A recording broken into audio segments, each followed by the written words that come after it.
The Hong Kong family who conquered London with oyster sauce money. London didn't get conquered by an oil tycoon or a tech billionaire this time. It got conquered by oyster sauce money. A Hong Kong family that built its fortune in kitchens quietly walked into the city and bought a skyscraper like it was a shopping bag.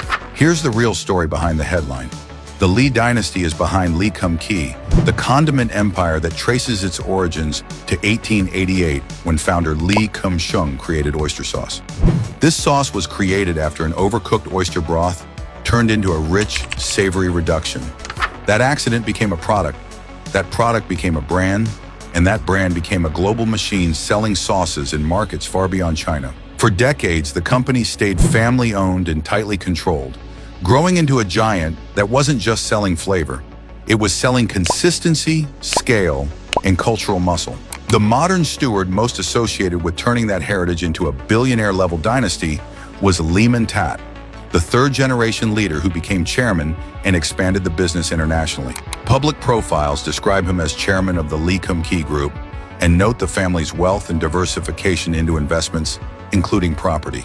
Then came the move that made London sit up straight. In July 2017, Lee Kum Kee's investment arm agreed to buy 20 Fenchurch Street, the City of London tower known worldwide as the walkie-talkie, for about £1.3 billion, or roughly $1.7 billion at the time.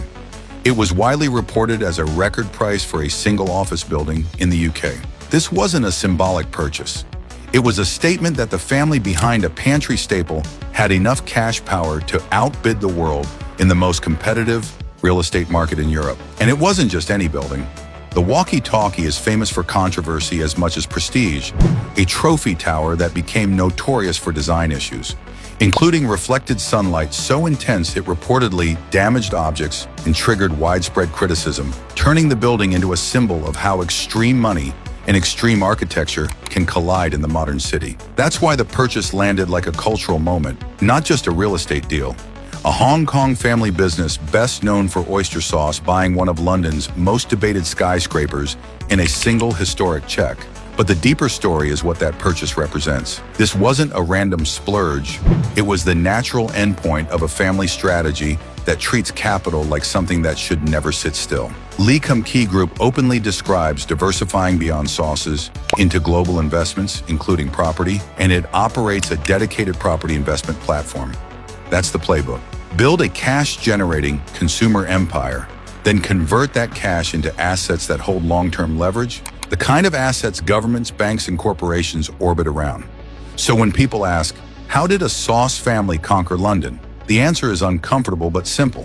Food brands don't just sell taste. At scale, they sell predictable cash flow. Predictable cash flow becomes power.